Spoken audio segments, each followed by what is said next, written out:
In early care and education, one of the things that is totally shown to be important is the observation and assessment of children. And that is talking about preschoolers and under, but that is also important in our school age programs. So, this presentation will be talking about how to become a better observer and note taker in school age programs. Why is observation so important? Observations are a useful way to get to know individual children, what they like to do, what skills they are developing, who they like to be with. School age staff observe children for a variety of reasons. To determine each child's interests, skills, and needs. For example, Michael likes to read sports magazines. He keeps track of the stats for his favorite college basketball teams. Or to plan a program based on the interests, skills, and needs of each child. There's been a lot of interest in recycling lately. Let's talk about using an environmental theme in several interest areas this week. Or to measure each child's progress. I've recorded the new volleyball skills Carla developed during outdoor play this month. Or to resolve particular problems a child might have. I have reviewed my notes, and it seems Josh leaves games and activities when the atmosphere is very competitive.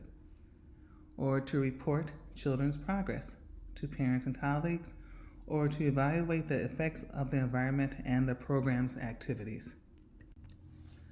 Though observing children and note taking can occur at any time and relate to any topic, observations have more focus when adults think ahead about what kinds of behaviors they want to pay most attention to. On a particular day, for example, deciding that looking at cooperative play, the staff may make a special point of taking notes when children are in the gym or outdoors. Notes about each child can be organized under broad categories. The categories can be determined by the staff based on a program assessment tool that they are using, or specific information they are interested in gathering. For example, staff might focus on children's use of different types of equipment, children's participation in different types of activities, adequacy of materials in a particular area based on play observed. To undertake these and other tasks, you need to observe children carefully and systematically. This involves watching, listening to, and writing down what children do and say as it happens according to a particular method. The information you write down is called a recording. To be complete, recordings must include several facts. These are the child's name and age, the observer's name, the date of the observation, and the behavior. What the child you are observing is actually doing, not how you are interpreting it. Observation is not something that a staff can turn on and off. However, the timing of recorded observations takes some forethought. Record child observations frequently and from the beginning of the school year until the end. To really understand children's learning styles, interests, and abilities, adults need a great deal of information. For a given child, take note of the same types of experiences or behaviors at different times of the week and in different contexts. This helps adults pick up on children's variability. For example, some children may be more attentive and persistent at the early morning program or following early dismissal. Others may be quiet in a large or small group setting, but may talk freely when interacting one-on-one. There are a number of ways to record observations. Anecdotal notes are often used to record information about abilities, interests, and experiences. These notes should include enough behavior detail to be useful at a later date. These notes should also be concise enough to be an efficient use of the note taker's time. Here are some basic guidelines. First of all, state the behavior observed without making any judgment or interpretation. Sticking to the facts provides more detail and less bias on the part of the observer. Then record all of the details. Omitting part of what happened may lead to faulty conclusions. Make sure that you record the key facts. Record events in the correct sequence.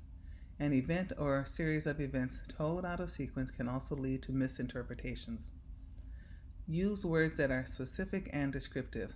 For example, a note that Pete played independently outdoors provides only general subjective information. A different note stating, "Without help, Pete climbed 10 feet to the top of the outdoor fort," provides useful detail. Though observing may be as natural as breathing, you do it every day, developing the habit of taking notes on those observations may initially take some planning and practice. Plan who, when, where, and how many. Each day choose which child to focus on, plan where note taking will occur, and when in the program scheduled notes will be taken. Set realistic goals of the number of anecdotal notes you take each week. Remember that this is a team effort, so everyone can provide a piece of the total picture. Develop a system for note taking that works for you. Some strategies you may want to try: notebooks with pages for each child, where you can jot notes down on the child's page, folders for each child.